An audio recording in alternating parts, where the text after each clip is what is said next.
In this video, I'm going to show you how to make V-stitch. It is a beginner-friendly stitch made with double crochet, so if you know how to use double crochet, you should be able to make V-stitch. Let's get into it. For this tutorial, I will be using Comfy Cotton Blend by Lion Brand. It is a size 3 yarn, and I will be using this to make a finished sweater. And I'll be using a bigger hook size than the pattern calls for, or than this calls for. This says 6mm hook. I'm going to use a 6.5mm hook or size K because I want it to have a little more drape. So to show you just this stitch alone, I'm going to start with a slip knot, throw that on my hook, and then I'm going to chain an even number. So I'm chain about 12 just to show you all. That's 3, 4, 5, 6, 7, 8, 9, 10, 11, and 12. I'm not quite as used to using this hook yet, so you can see I'm just still learning because normally I don't work with these ergonomics. I'm going to do a row of single crochet. So I'm going to skip the first stitch and work into the second one. You'll insert your hook into that stitch, yarn over, pull up a loop, yarn over, and pull through 2. You'll see when I work, I push my yarn onto the wider part because this has a really thin throat, and if I only work on that, it's going to be really tight. So I'm making sure I'm working on the bigger part.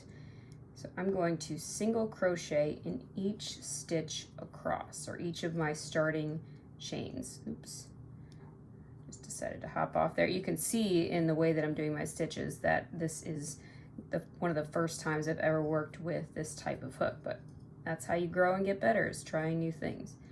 And it's such a pretty hook. Once I get to the end, I should have an even number of stitches.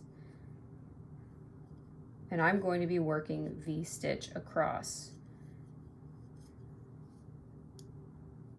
Here's my last stitch. I will finish by working a single crochet into that stitch. And then I'm going to chain up 2. So to start my first actual row of V-stitch, I'll chain 2, turn my work, and then I'm going to work this as if it is part of a V-stitch. So that's going to count as a double crochet stitch. So you'll look and see in your first loops here, you're going to work under both loops, or bunny ears if you learned when you were young. So you're going to yarn over, insert your hook into that space, grab your yarn, pull up a loop, yarn over, pull through 2, yarn over, pull through 2. And so that doesn't look like much yet, but it will. I'm going to skip the next stitch. So you see these guys right here, I'm going to skip those, and I'm going to work 2 double crochets into the next stitch. These won't start to look like V's until you get into the future rows. It is how you work the rows after this that really makes them look like V's. So you can see the 2 stitches there, skip the next, and repeat that all the way down. So we'll do 2 double crochets all the way down.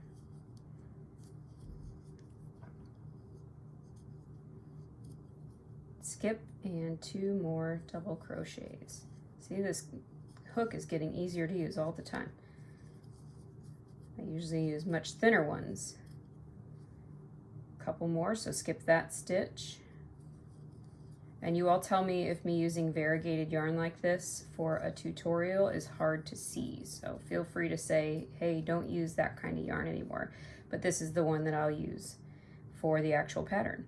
Skip this one, and you can see the last one here. It sometimes can be difficult to see. So you'll want to try to follow the V's on the top, and you can see that last one sitting there. So I'm going to work 2 double crochets into that last stitch, that we end up with V's on either end. So we will kind of be repeating what we just did, but where we put the stitches will be a little bit different. So you're going to chain up 2, turn your work, and then in those, you see the chain stitch, or the last stitch we ended with, and then there's a space between. That's between the posts is where we're going to put our stitches from here on out. So yarn over, work between the posts, insert your hook, pull up a loop, and finish your double crochet. So that's our first V-stitch. So we only have to do 1 double crochet because the chain counts. Skip to the next 2 and work between those posts. So we'll put 1 and 2 double crochet so you can see how that opens that up, and you can see that it actually looks like a V. This will end up looking pretty cool with this yarn, and it'll be really holey. The intent is for this to be a spring sweater or cardigan, so I want to make sure it's a nice layer, it's not too hot. That's why I wanted to use a bigger hook as well. So I'm working all the way down to the end, my V-stitches. And here's the last one. Again, it doesn't look like much, but it will look better once we've worked into it.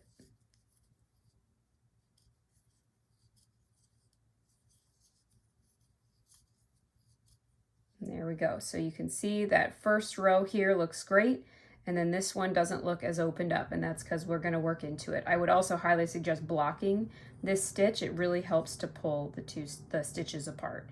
So chain 2 and turn. And you're going to just repeat that last row we did, as long as you're making just a square and not shaping armholes or anything, which I will do. And I will share that pattern with you all once it's finished. And just keep working that in rows back and forth, and that is how you do V-stitch. I do have a pattern that is already out there that uses V-stitch, and it is a spring cardigan made with cotton yarn. So I will show that and link it in the comments. It's a free one too. Let's see what happens when I don't work all the way down onto the neck of the hook. Is now this is all messed up and too tight. So I'm gonna back that out. See, I love when I goof up and get to show that. Just start over. You can always undo crochet work. That's why it's so nice. You can always redo it and do it the right way.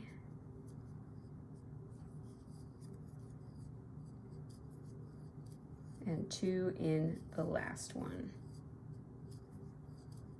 So you can see here,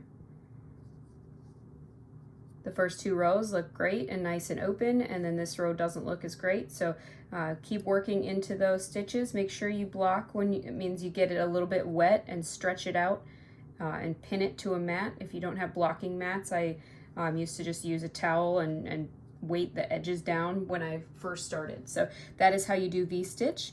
I look forward to showing you more about this sweater I'll be making.